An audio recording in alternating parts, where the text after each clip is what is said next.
Apple was founded on April 1, 1976 by Steve Jobs and Steve Wozniak in a garage in Palo Alto, California. At just 17 years old, Steve Jobs dropped out of school after only one semester, and for a year and a half he took various courses to find out what he would like to study. In 1974, he joined Atari as a video game programmer, where he first met Steve Wozniak. At the same time, Steve decided to travel to India for 8 months to study Buddhism. After returning from his trip, Steve Jobs worked again for Atari to create a circuit board for the Breakout game.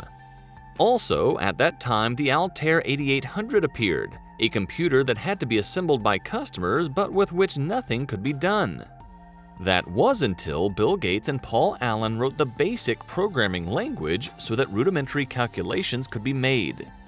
Steve Jobs saw this as an opportunity to make money and turned to Steve Wozniak, who had the knowledge to make a computer. But to achieve this, they needed money. So Jobs sold his car, a Volkswagen, and Wozniak sold his HP computer. With this money, they launched Apple Computer Company on April 1, 1976 through a partnership with Ronald Wayne. In this way, the three were able to create the Apple I computer that they sold for a year without a monitor, keyboard, or case, which have been included since 1977. Later, Jobs found a way to sell computers. It was to partner with the Byte Shop to sell 50 Apple I computers for $666.66. But unfortunately, the three did not have enough money to deliver the order, so they contacted a component supplier to give them a credit for 30 days and will return the money after the order is delivered. In terms of profit, Jobs and Wozniak took 45% each, and Wayne received only 10% of the company's money. But immediately after the company was founded, Ronald Wayne sold his 10% stake for $800. He was also the one who drew the first Apple logo and wrote the Apple I user manual. 1 year after its inception, Apple Inc. received the first investment, $92,000. Success was guaranteed, so the Apple II was launched along with its own monitor, open architecture, and colorful graphics. Apple II was very successful, so Apple III was not long in coming. It was launched in 1980 in collaboration with IBM. With each passing day, the founders of Apple became billionaires. Steve Jobs became increasingly convinced that the future belonged to computer-friendly graphical user interfaces.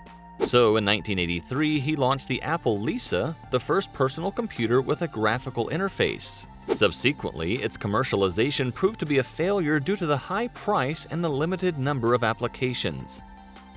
Steve Wozniak also left Apple in 1983, and then Jobs put John Sculley, president of PepsiCo, as CEO, hoping to grow the company. So in 1984, Apple launched the Macintosh 128K, which was successful, but then dropped dramatically due to the high price, low speed, and software limitations. A conflict ensued between Steve Jobs and John Sculley over the different vision, and Steve left the company in 1985 and founded Next with some of his employees. Jobs launched here the Next Step OS operating system, which was later bought by Apple for $430 million. At the time, Apple was on the verge of bankruptcy when Steve Jobs returned to lead the company as CEO in 1997. Since then, the company's fate has changed. They began development for new products, and in 1998 launched the iMac, which was sold in over 800,000 units in the first 5 months. In 2001, the first Apple stores were opened in Virginia and California. Mac OS X was launched, the portable product iPod was introduced on the market, and in 2003 they launched the first digital platform to sell music, iTunes, which is fast becoming the market leader. In 2007, Apple made the most profitable launch in its history, the iPhone, Apple's first touchscreen phone. Given the success of the iPhone, Apple launched in 2010 the iPad, the first tablet that could replace a computer. Unfortunately, diagnosed with pancreatic cancer in 2003, Steve Jobs died in 2011 and was taken over by Tim Cook, who had already held executive positions since 2009. Even though many believe that Steve Jobs' death would mean the end of Apple, Tim Cook has proven that Apple can thrive financially and bring completely new and revolutionary products to market. In 2011, he launched the Siri virtual assistant, and in 2015, he launched the Apple Watch. Right now, Apple is among the most valuable companies in the world. The company's net value at the end of 2020 was $65.34 billion, and its market capitalization is $2.08 trillion as of March 15, 2021. Now, finding out what Apple's past was and knowing where the company is now positioned, some compare it to a religion because it is not a single product or a single person. Thanks for watching. Don't forget to subscribe and share this video. See you in the next video.